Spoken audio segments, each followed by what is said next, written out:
Telangana CM Revanth పై Twitter వేదికగా hot comments చేశారు మాజీ మంత్రి కేటీఆర్. రేవంత్ రెడ్డికి తెలంగాణ ఆత్మ లేదు, తెలంగాణపై గౌరవం అంతకన్నా లేదు అని కేటీఆర్ నిప్పులు చెరిగారు.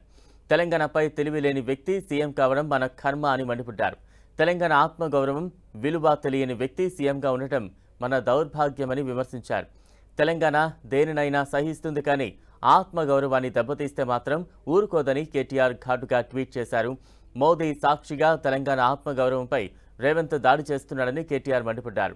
గోల్మాల్ గుజరాత్ మోడల్కు గోల్డెన్ తెలంగాణ మోడల్తో పోలికెక్కడిది అని కేటీఆర్ ప్రశ్నించారు. ఘనమైన గంగా జమున తెహబీజ్ మోడల్ కన్నా మతం పేరిట చిచ్చు పెట్టే గోద్రా అలర్ల మోడల్ నీకు నచ్చిందా అని నిలదీశారు. నిన్న మొన్నటి దాకా గుజరాత్ మోడల్పై నిప్పులు చెరిగిన రేవంత్ ఇవాళ ప్రధాని పక్కన సీటు ఇవ్వగానే ఆయన గురించి గొప్పలు మాట్లాడుతున్నారు. ఇదేం నీతి, ఇదేం రీతి రేవంత్ అంటూ కేటీఆర్ దుయ్యబట్టారు. దేశం ఇచ్చిన ఈ తెలంగాణ నమూనాను నమ్మో ముందు కించపరుస్తావా?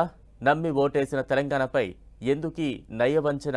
4 కోట్ల తెలంగాణ ప్రజల ఆత్మగౌరవాన్ని మోదీ కాళ్ల దగ్గర తాకట్టు పెడతావా అంటూ ఆగ్రహం వ్యక్తం చేశారు.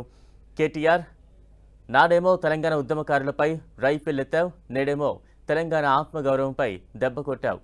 నిన్ను చరిత్ర క్షమించదు అని రేవంత్పై కేటీఆర్ నిప్పులు చెరిగారు.